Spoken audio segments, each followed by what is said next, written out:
Oh, you didn't think we'd be back for the new year? You know what? I'm just as surprised as you are. We got another January 2018 recording coming on.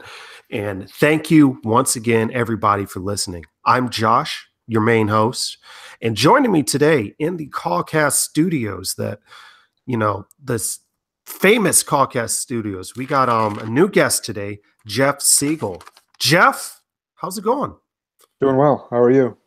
Doing good. I really hope I pronounced your name correctly, last name. So, Yeah, you got that. We're good. oh my goodness, it is so good for me to hear that, knowing the number of times I've butchered people's names. If James Hulas is listening, I'm sorry once again for butchering your last name there. Anyway, Jeff, how's it going? Thank you for waking up rather early on the West Coast this morning to join me. How's it Yeah, going? it's 8 a.m. on the West Coast on a Saturday, so I'm here. I woke up a little late, but that's how it goes sometimes. And so I'm here and ready to talk a little bit about these scintillating Atlanta Hawks. Scintillating. That's a new adverb, or at least, excuse me, adjective. I'm gonna have to look up and describe the Hawks as. Now, everybody, Jeff is here to, yeah, heck yeah, we're gonna get in talk about some Hawks. But first, Jeff, give a quick introduction for yourself since this is your first time. I do this with everyone who comes on the show. Give me a little of your kind of background with the Atlanta Hawks fandom. Fandom, things like that. Well, fandom is probably the wrong word for me. I didn't particularly care about the Hawks growing up. I grew up out here in San Diego, California. Didn't care one way or the other about any NBA team, actually. Like, I just watched the whole league, was not a fan of any individual team. Then came out to Atlanta to go to college. Went to Georgia Tech for 4.5 years, and Tech. that's where I sort of picked up the Hawks stuff. Started writing at Hawks Hoop in 2014, Oh, okay. and then that snowballed into Peachtree Hoops in 2016, and now this is my second season with Peachtree Hoops with Brad and you and the other guys, and so it's just sort of happened, but it's not something where I'm like a huge fan of the Hawks, and that's why I chose to write about them. I just happened to go to college in Atlanta where I could go to games and cover and start that start down that path. But it's not really a love of the team or anything like that for me. It's really more of I just happened to go to college there. Now we're going to forgive you because you're such a great writer, even if you're not a diehard. No, I'm kidding. I'm kidding. Thank you. Thank you for letting me know that. You went to Tech. I'm a Georgia State grad down the street, but we're kind of like the younger brother of the Georgia teams because Georgia schools. It's rough life out there. Awesome. Cool. So moving on, real quick, give me your state of the Hawks. Like, this is your address to the nation of the Hawks 2017-2018 season. What do you think of this year? Likes, dislikes, whatever. I think it's going exactly as anybody who really wants the team to be a success long term would want it to go. I mean, it's pretty much like Schlenk has done a perfect job of making this team competitive enough to where the players aren't totally checking out, other than maybe a little bit with Dennis the first couple months of the season, but he's kicking back into gear the last month or so. And so, like, everybody's sort of competitive, everybody's trying, everybody, like, on the court, you wouldn't know, other than if you look at the score most games, you wouldn't know, like, oh, this team is awful by the effort, by the body language, all that. But then the team is actually not very good and is losing a lot of games and is going to get a very high draft pick, hopefully the first overall, so that so that they can draft Luka Doncic, because that would be my pick at this point. So I'm hoping that that's sort of their long-term plan. It seems like this tank is not an accident. I mean, they seriously, they went out and they got rid of everybody, and this is the whole point of this season, is to try a bunch of different things, is to play Tyler Kavanaugh for reasons that are unclear, to just throw out random lineup combinations and just see what works and see if anything works and try to lose a bunch of games. I mean, not try to lose, but like they're losing and it's supposed to happen. And this is sort of the first step in the rebuild. You can't stay on top forever unless you're San Antonio. You can't stay at the bottom forever unless you're Sacramento. So everybody else is sort of going to go through these cycles where you're really good for a while, then you dip back down, and then you come right back up, hopefully. And so like that's, we're right at the bottom, we're right in the valley of that downswing. But it's the way the league works. They'll be right back up. Probably, maybe it'll take 3 or 4 years, but they'll be back up pretty soon. Great. So, since the season has kind of gone basically how we predicted, do you have any dislikes on the season outside of you saying certain players like Dennis not trying for the first couple months? Yeah, I mean, I think Schroeder is probably my biggest dislike on the season, only because like I was so high on him coming into the year. I Hmm. thought like this is going to be the first year. This is his year to grab the reins of this team and show that he's going to elevate himself from maybe the 25th best point guard in the league to the 15th best point guard in the league, and maybe they're going to win a few extra games because of that. But he's going to show like, no, I'm the point guard of the future for this team.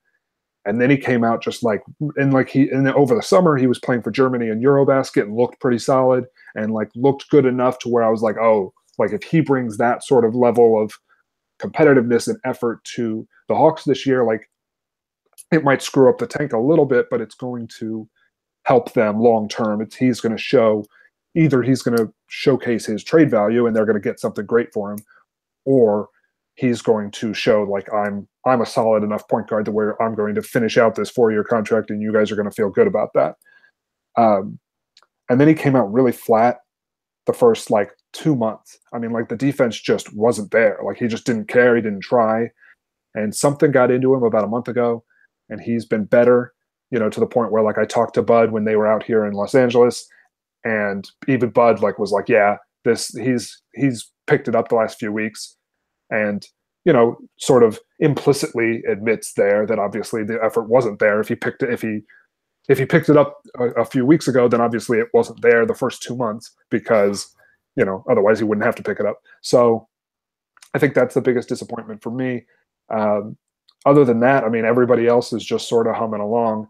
DeAndre Bembry, I guess, would be another disappointment, just because, obviously he's injured now, but even before he got injured, he fell out of the rotation. Maybe what was that, like 2-3 weeks ago, Yeah, and yeah, you're right. he seems like the perfect guy for Bud's system, and like sort of frisky defensively, can create for himself and others offensively. He can't really shoot at this point, but like he's getting there. And then he just fell out. Like he had a couple of bad games in a row, like some really bad turnovers. And then he was like, "All right, we're going to sign him up to Erie, and then he's going to be injured." And it's like, "Oh, that's awfully quickly." Um, if he when he gets back from this groin injury, I think it is. Uh, Hopefully he gets back into the rotation. He's one of my favorite players on the team. Um, so I think that it would be great to see him get back out there, but they're so stocked with low end rotation guys. Like the whole roster is basically guys who could play on a good team, but are not going to be stars. But when you've got 14 or 15 of those guys, then it's like, how do you pick who gets to play?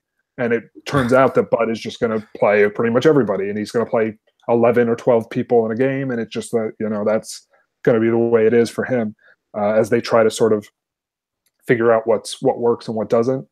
But for yeah, Bembry in particular, I would like to see him, once he gets back from his injury, play a little bit more, hopefully. that is a perfect analogy. The whole we're stock full of you know, bottom of the bench or rather bench players, and I'm like, wow, perfect. So, quickly, everybody, as you know, and Jeff, as you know, because you went to one of the games, the Hawks just came off of a road trip. And I believe they went 1-4 on this trip, their only win coming in Denver. But we will just real quickly just touch on last night, we're recording this on Saturday morning.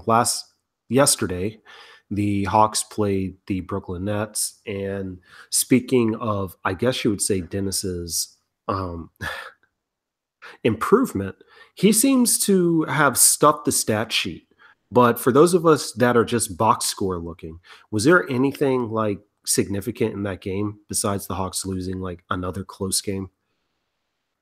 I mean, the significance, I guess, is like they're in a close game, which is always good. Like they're not getting blown out, which is, shows like they're at least trying. And like the Nets aren't a great team either. Um, but so both teams played hard, to quote Rasheed Wallace, obviously there. And so Oh like it's yeah, just, both teams are playing hard, and I think Schroeder was fine defensively. He was kind of in and out. He Spencer Dinwiddie is the Nets point guard, and he's a little bit longer and taller than Dennis, and so that sometimes will give him problems. When Dennis is like quicker and longer than the guy he's guarding, which happens from time to time because Dennis is very, very fast and his arms are ridiculously long. yeah, Um, when he's quicker and longer, he can really pick up the effort defensively, and like he can, he's like a shark, and he sort of smells blood in the water, and he'll go for it.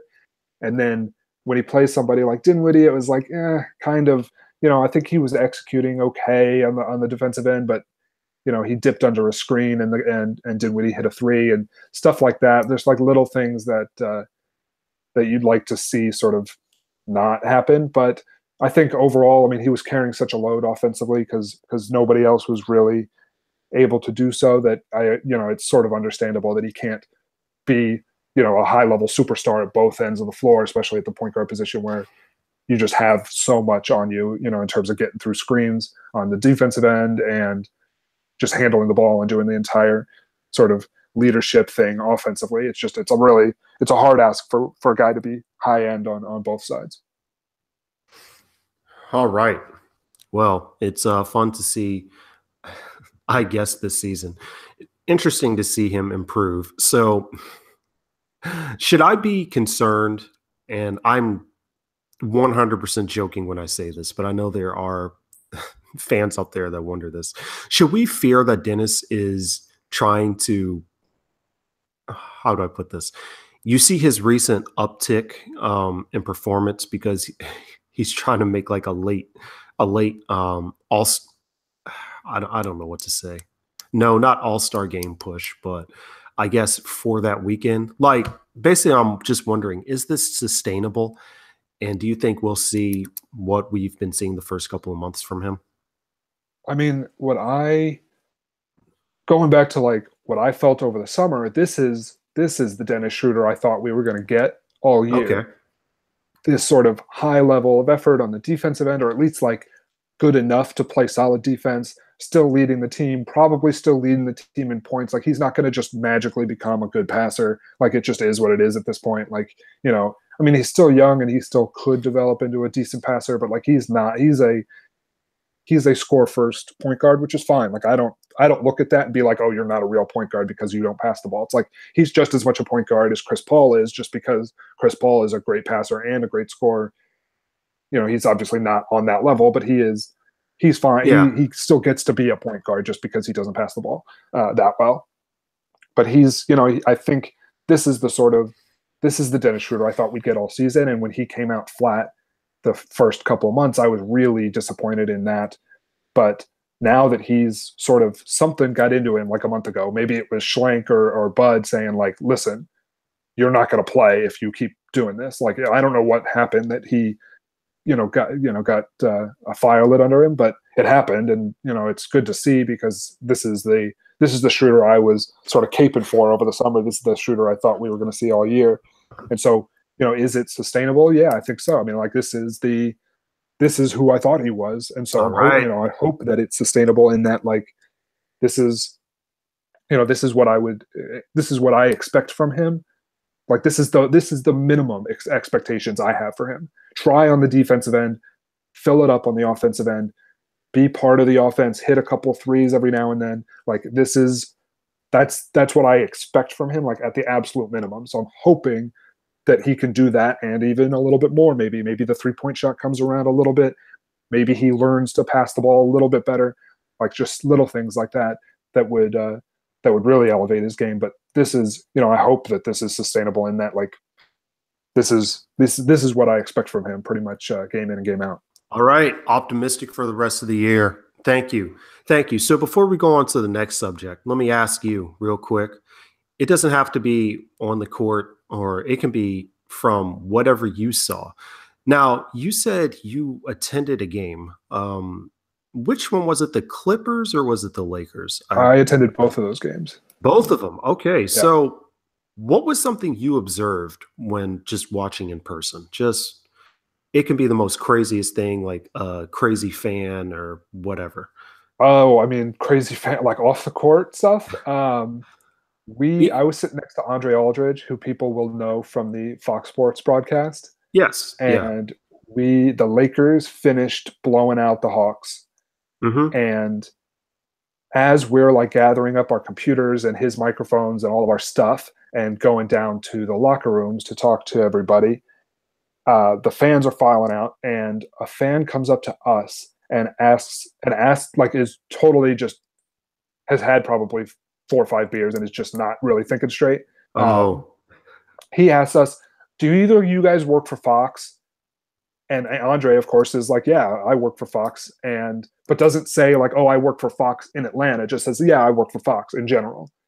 And Oh. the fan, just launches into Skip Bayless and is just like, "You got to tell Skip Bayless he is an idiot and he doesn't know anything about sports," and just really launches into him. And it was so funny because Andre's sitting there like, "I don't know Skip Bayless.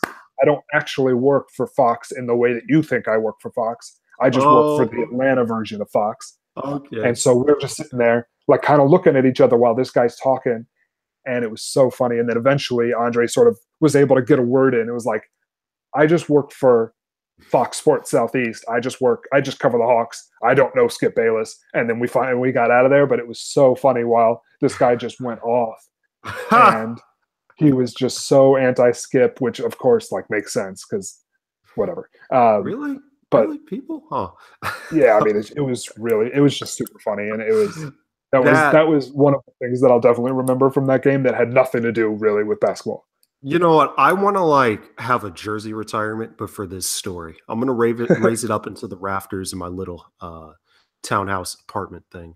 That is one of the best in-game stories I think I've heard. Um, wow. Okay, so Brad's got some competition. I'm gonna let him know this. We'll have to come up Fantastic. with something from one of those Hawks games to match Oh, something like that because it was just, I mean, it was so random and so funny that this guy just happened to come up to us, and Andre happened to work for Fox, and it was hilarious. oh man. I don't think from my times, at least when I was younger. And you said you started following the Hawks, or at least writing for them in 2014. So Yeah. you're probably aware of what the stadium, the crowd situation was back then. Uh, so I was able to get rather cheap tickets when I was in college and living in Georgia State and just walk to the games. But I don't think I've had anything that good, but I have a few stories. But you know what? Let's move on. I'll talk about that on another broadcast. So you mentioned earlier of how the Hawks are kind of like in the bottom of the valley, you know, how teams have their upswings, their downswings. And you were talking about certain teams that seem to always have downswings. You mentioned who'd you mention? The Sacramento Kings, Yeah. They who they live in the valley. They don't ever come back up. I hope to be able to watch them in February when Atlanta comes out here or whenever they visit. But I'm looking at the records right now, and in terms of a power ranking, so power tanking, I guess you would call it. I don't know. The Hawks are at the very top slash bottom with an 11-31 record. However, for teams that are always at the bottom, should I be worried about the Sacramento and Orlando, who never Orlando? Always seems to have a top pick, at least recently. Ever since the Dwight Howard era, they just always seem to be living in this top of the lottery pick. Should I be worried about the incompetence of Orlando and Sacramento to poach? our supposedly our losing season. I mean, it's always possible that they're going to lose more than the Hawks. You know, maybe something turns on for the Hawks and they win a couple games that they shouldn't. And, you know, these guys, you know, Orlando and Sacramento out tanks them to the bottom. But, you know, knowing those teams, they'll screw up those picks anyway. So I don't know that look, long term, there's definitely no worry that those teams are eventually like going to be back up to sort of the powerhouses just because, I mean, we've seen that, especially with Sacramento, like we've seen years and years and years of incompetence from them. Like we know that they don't know what they're doing over there. And Orlando a little bit like you know their new decision makers in the front office seem like they're a little bit more solid and might actually have a coherent plan. So you know it's possible that those teams sort of out tank the Hawks. The Hawks have been playing definitely better the last few weeks, especially than Orlando, who got out to a super hot start. They were, you know, really solid for the first few games and just have lost like 15 out of their last 16 games and are just in full blown I have no idea what I'm doing mode. And so it'll be pretty interesting to see if they can make their way all the way down to the bottom or if they'll get something in the, you know, 3, 4, 5 range like they usually do. It's frustrating watching Orlando and Sacramento because you just look at the rosters and you're just like, my goodness, you have a team with this many, you know, you would say like lottery picks.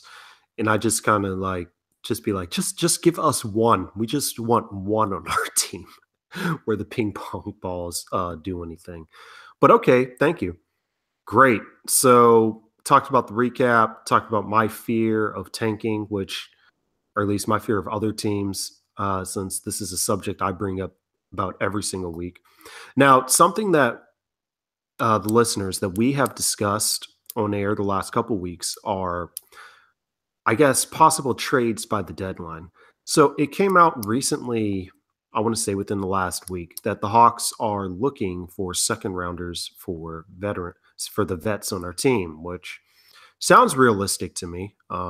But at the same time, I feel like I'm obligated to ask you for some of my listeners who are really into the NBA. Why are the Hawks not looking for a first round pick for some of the veterans? Jeff? Because those veterans aren't good enough to warrant first round picks. And there you have it. There's that segment. No, I'm kidding. That's pretty much how that goes. I mean, the Hawks would like to trade a couple of their players for LeBron James, but again, like that's not realistic. So they're not going to even do that because nobody would give them a first round pick for Marco Bellinelli or Ursan Ilyasova or Kent Bazemore. I mean, Kent Bazemore is making like $17 million and he's fine. Yeah. And he's probably worth like $9 or $10 million, which is more than he was worth last year, which is nice.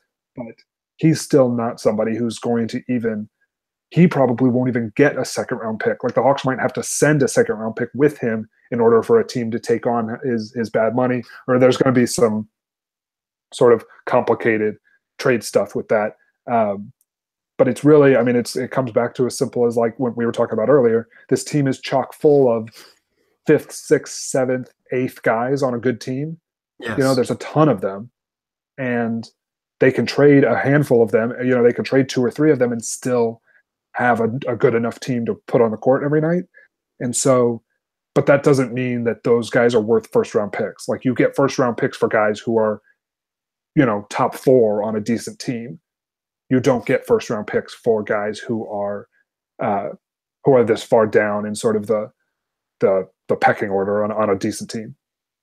But Jeff, as I put in my mocking Twitter voice of some people, I'm kidding. I love all my fans. There are multiple instances where teams have traded bad players for first round picks. Just let's look at, I don't know, Plumlee or something like that. A first round pick was given up for him, or I don't know. We got a first rounder for Corver last year. Why? Just why? Bellinelli has been good. All right, that has been an argument I have seen. So Okay. Well, Bellinelli's been good. He's been fine. He's probably been better than I expected him to be in some ways. he makes like the craziest shots that I just are like, you should never take that. But then he makes it, and it's like, all right, well, I guess if you could make it, then it's fine. But it's just like you would never teach somebody to shoot like he shoots in terms of like the decisions he makes. But that's a whole nother thing. Um, I mean, I think Kyle Korver a year ago, right about now, a year ago, was better than Bellinelli was. And of course, they were trading with Cleveland, who had no other real way to acquire talent and was very much in a we have to we have to get somebody, but we are very stuck in how and what we can offer and how much we can give. So they had Cleveland in a pretty good negotiating spot there, where they were able to get a first rounder for Kyle Korver. But it was this year, like, there's not really an obvious team who really needs Marco Bellinelli. I mean, maybe you could almost argue that Cleveland could use somebody like him just to alleviate some of the minutes that LeBron is playing. But like, you're not replacing LeBron James with Marco Bellinelli and feeling good about that in a playoff series, especially. Like, he wouldn't play in the playoffs, whereas Korver did play a little bit in their playoff run last year, and so like he was worth the first round pick and continues to be because he's still on that team and he's still a high level shooter. Yeah. Um, and like Bellinelli, would fit well in a place like Houston, but Houston doesn't have, can't trade a first round pick until like 2020. So is that worthwhile to the Hawks? Would they rather have a 2018 second rounder now or a 2020 or 2021 first rounder down the line? Like, it just sort of, I don't know exactly how they value the future, the future value of these draft picks. So it's sort of, it's but a first rounder just doesn't, in general, a first rounder just doesn't make sense for these guys. Like, it's just, first rounders are so valuable because you get the guy for 4 years at a really good price.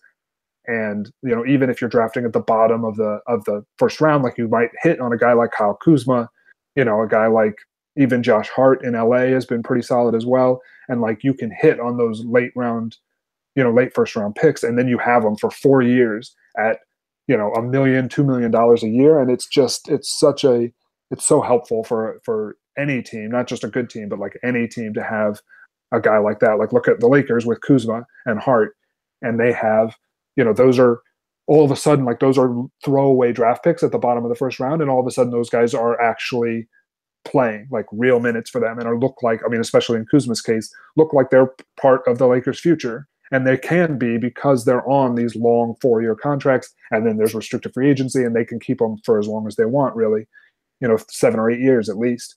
And so that's why first round picks are so valuable, whereas second round picks are so hit and miss, and they're so short on their contracts. They're usually like 1, 2, 3-year contracts. And so teams don't value them as much, and that's why you can get them for guys like Bellinelli or Ilyasova, guys who are not going to make a massive difference on a championship contending team, but can fill some minutes during the regular season, can come off the bench in the playoffs for the first few rounds, and just sort of, eat up those minutes, so you don't have to play your good players, 35, 40 minutes a game. All right. So, who are some of the guys on the roster that you would realistically, actually, give me just one. Last week, Glenn pointed out Deadman to me. He said Boston was a possible team to look at for someone like him. But give me one guy, and if you can, a destination where you would possibly see you'd like to see some sort of involvement or talk.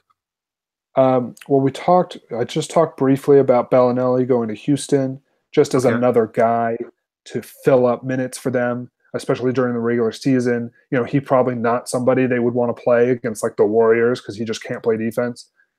Um, but he would be somebody who could eat up minutes. They play their guys so many minutes and just are beating their guys into the ground, especially, their top few guys. And that's why, like, when they went out and got Gerald Green and all of a sudden he could play, it was such a big deal for them, because that added a ninth guy to the rotation that Mike D'Antoni trusted. So, like, I think Bellinelli could be another one sort of similar to Gerald Green, in that just a guy who, his coach would actually trust, and who could actually play 15 minutes a game in the regular season and wouldn't play at all in the playoffs. Just something little like that.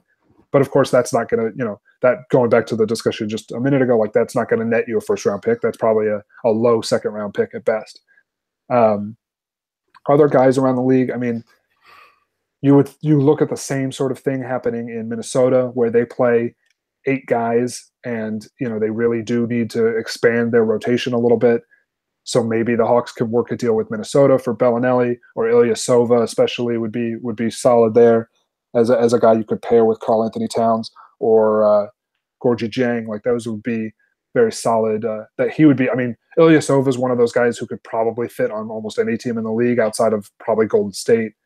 Because they're just too good. But like you could just, he's so plug and play. He's so good about in his position. He can hit threes. He can play a little bit of defense. Like he's probably, other than Dedmon, is probably the guy who could receive who might get a first round pick on this team. But we'll have to see what path they go down. All right, great. So guys, we're going to take a quick break, and when we come back, we will have play a quick game, and we will wrap things up.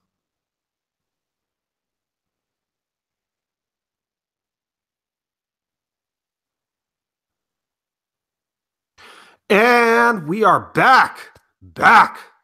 Love it. And we're still talking on the Hawks. Jeff, you still here?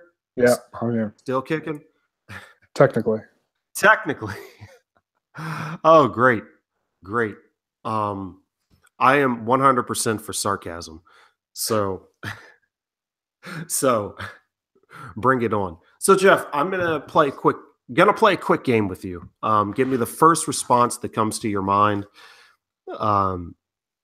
So the rules to the game are: I'm gonna give you a player, and you're gonna give me a 1 to 10 rating, 1 to 10 scale of their trade value.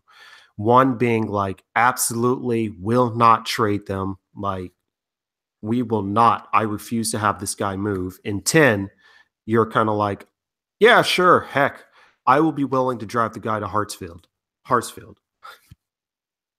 All right. Okay, so I'm gonna just name a player, and then I'll ask him, give me like a quick reason why, and we'll go on. And we'll see how it goes. First time I'm playing this game with someone, so I'm kind of excited. All right, so Mike Muscala. He's probably pretty high. He's got to be like a 7 or an 8. Someone who the Hawks don't necessarily need because they've got a gajillion big guys right now, especially with everybody healthy.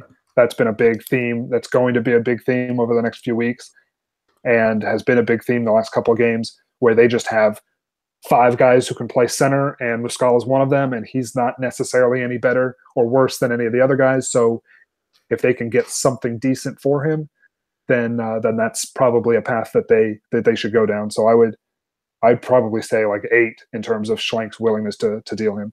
Okay, DeAndre Bembry. That's difficult.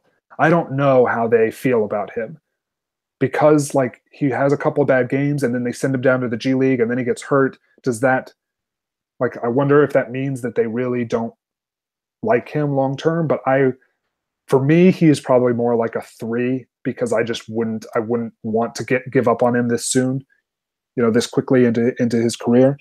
But for them, it might be higher, like a 4 or 5, because they might not like him as much as I do. Okay. Ersan Ilyasova. For the right package, like if they got a first round pick, it's like a 12. They drive him. I drive him to the airport for a first round pick. Like that would be, so I think that's going to be the difference with Ilyasova. They don't, the Hawks don't need Ilyasova in that way that they need him on the court because he's a solid part of the rotation, and he's really the only power forward who can play right now with Luke Babbitt, just falling off the face of the earth. So I think Ilyasova would hurt, losing Ilyasova would really hurt them on the court. But if they got a first round pick, Schlenk is going to call that into the league office before they even hang up the trade call, the initial offer.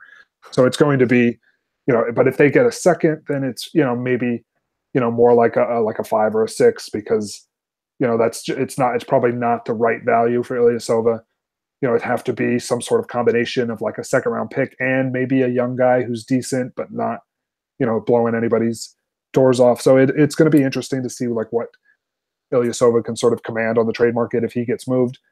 But obviously the stories came out the last week or so that Bellinelli, Bazemore, and Ilyasova were being shopped and were on the market. So it has to be probably higher than a 6 because Schlenk is calling around about those guys. So I would imagine it's probably in that 6, 7, 8 range with Ilyasova. You know what? And you just ruined my next one. I was going to say Marco Bellinelli, but you say you say probably 6, 7 or 8. I guess for him. Yeah, I So think Bellinelli. I mean, Bellinelli's probably even higher than that. Like if they can get a decent second round pick for him, something yeah. that looks like it'll convey in like the top 45 of the draft, I think he's probably like a 9 because they really Okay. don't need him that much, and he could help a decent playoff team with just somebody off the bench who can just shoot all the time and get buckets, and that'll be that's all you really need off the bench. And so it's I would say he's probably one of the more likely guys to get traded over the next 3 weeks. All right. So I'm going to throw you a curveball right now. Torin Prince.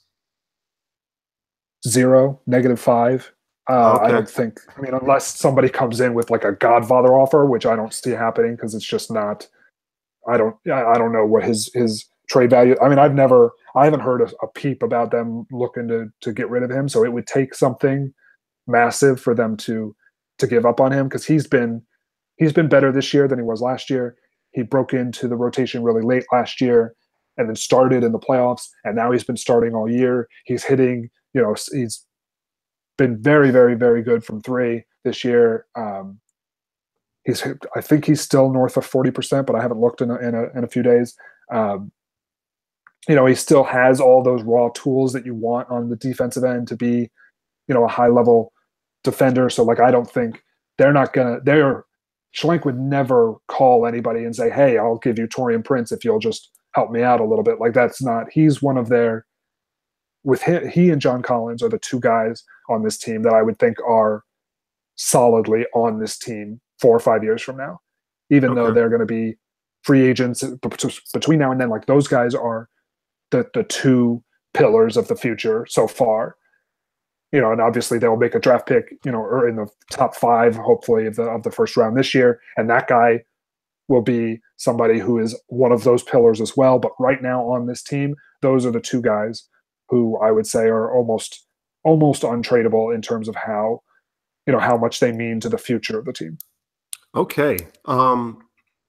So let's say, how about the golden patch himself, Dennis Schroeder? What? That's probably right down the middle in terms of like probably a 5 because like I think with the right package, Schlenk would trade him pretty much immediately. But then he's probably not like making calls about him because point guards are so plentiful right now. Like there's just so many decent ones out there that there's his value's got to be pretty low with $70 million left on his contract that he just the extension that just kicked in this year.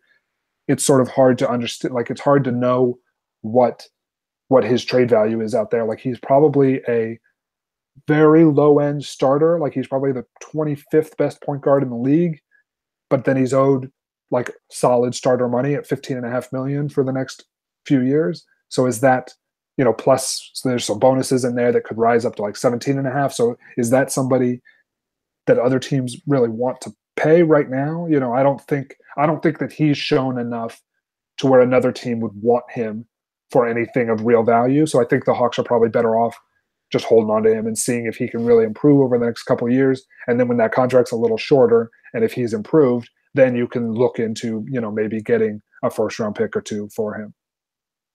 Okay. So you kind of gave me Bazemore. So let me do a couple more. Dwayne Dedman.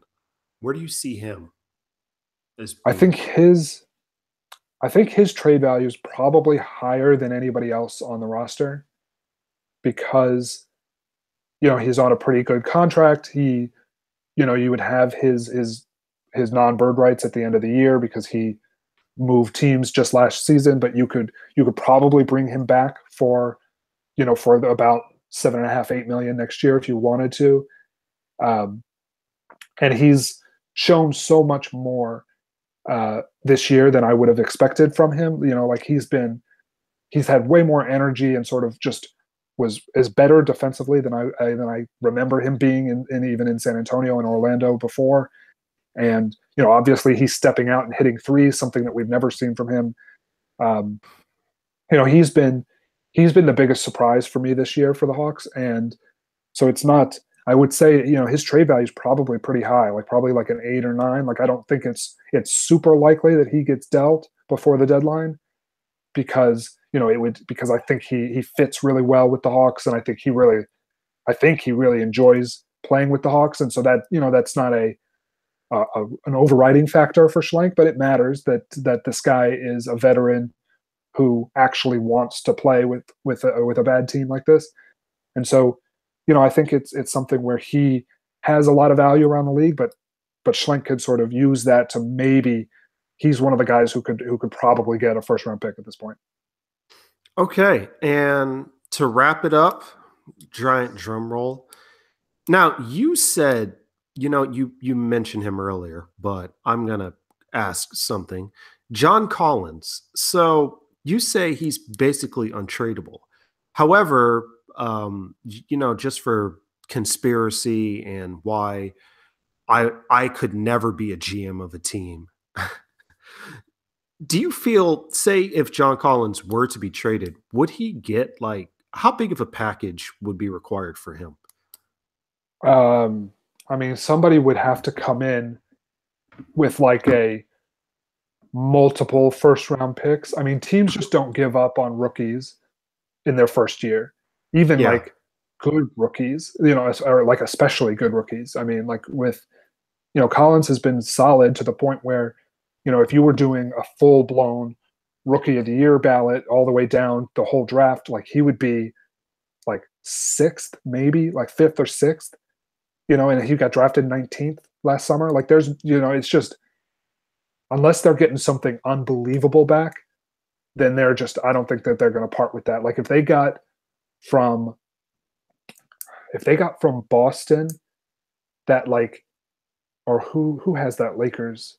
I think it's I not from think it's Boston, from Boston. Philadelphia. If Philadelphia gave up like the Lakers pick this year and that converts over to the Kings pick next year, like that kind of pick maybe would be something that they might offer for Collins. But it seems I don't even think that anybody's having trade discussions about John Collins at this point. Like I just don't think. I think any time that somebody thinks about it, they're like nobody gives up on rookies, good rookies that early in their careers, unless it's just something ridiculous. But it's really, I don't think anything's out there for him. I don't think anybody would even call the Hawks and say, "Hey, what do you think about John Collins?" Because everybody knows that they're very high on John Collins and his future and the fact that he's just a rookie now. Like they're not, unless they're getting multiple first round picks and a young guy from this previous draft who's also like on that level, like they're not giving up on him for any reason.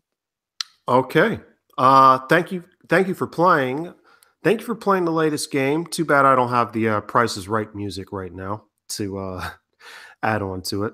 So we will wrap this up real quick, talking about the games this upcoming week. The Hawks play the Spurs, Pelicans, and Bulls. I believe all three of them are home games in Atlanta. Um, oh boy, that could be a tough task. What do which one of those three do you think will be the most competitive? Let me ask that. Probably Chicago, because Chicago's not, probably the worst of those three teams. San Antonio is San Antonio. They are always and will always be the Spurs, and so therefore they're, going to come. I would imagine that they'll come into Atlanta and take care of business. Um, the Pelicans, the Pelicans are going to be interesting just because they've got those two big guys in Anthony Davis and DeMarcus Cousins, and the Hawks have a bunch of big guys that they like to play together.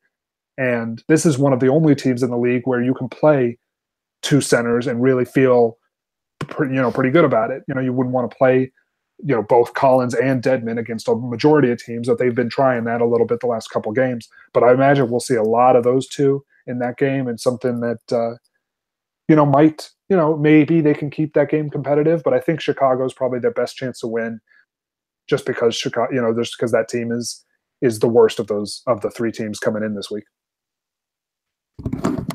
And Chicago, for some reason, after starting the season off really poor, they've actually, well, they haven't been decent, but well, they've won some games. And this will be another interesting game to watch, as the I hashtag loss breaker, as I believe Sam thought that word up. But that'll be an interesting game to watch. So coming into this week, what do you think the record will be, in terms of just for the week, like 1-2, 2-1, 0-3, 3-0? I'll say 0-3 for myself, just so people can't bash on you and hate you. So what That's do you where I think? was going to go. I think 0-3 makes the most sense. I think Chicago is playing well enough right now that they can come in and get it done. It's probably most likely that they finish 1-2, because of that Chicago game is going to be at home in Atlanta. And there's a small, you play the odds. There's a very small chance that they could win against San Antonio or New Orleans. Especially if New Orleans has one of those weird games where they, Boogie's yelling at the refs and they're not getting back on defense, and Dennis is running it down their throats. Like I can see the formula for beating the Pelicans a little bit more than like the Spurs, who are just, they're just going to Spurs you to death, and that's just the way it goes. So it's possible. Like, if you play the odds, it's probably 1-2. But I think 0-3 probably makes the most sense for this team right now. All right. Well, keep the tank strong, and we will see the news for this team in the upcoming couple of weeks. Jeff, thank you for joining me today. That wraps up our show. Just so everybody knows, real quick, everybody, please follow Jeff on Twitter. He's one of the few guys that gets my pop culture references, and I thank you for that. I have been wanting to tell you that for the longest time. So it's amazing. But Jeff, do you have anything that you want to plug, and where can people find you? Follow me on Twitter at JG Siegel. You can follow my work on Peachtree Hoops about the Hawks if you're very interested in the Hawks, which I imagine you are if you're listening to this. You can follow my work on the rest of the league over at Fansided's The Step Back. Every couple of weeks, I'm over at Blazers Edge writing about the Portland Trailblazers, if you like them. And there might be some new stuff coming out in the next month or so, on a couple of different places that I, aren't quite sure about yet. But so there's, I'm all over the place. If you're really into salary cap stuff, I've got you covered there as well on Twitter, especially with the trade deadline coming up. I'll be throwing out cap sheets pretty consistently. So if you're really interested in that, I mean, that's really nerdy, but I was trained as an accountant, and I, have a preponderance for numbers, if that's the right word, which I don't think it is. I really like numbers, and so numbers are a big part of my my Twitter feed if you like that sort of thing. So, you can follow me on there. You can follow my work on Peachtree Hoops, Fansided, Blazers Edge. I'm kind of all over the place right now. Great. And for a special low price of you giving me your Venmo information and sending to me, I'll include the pivot tables that Jeff uses for his cap stuff. No, I'm kidding. Kidding. Awesome.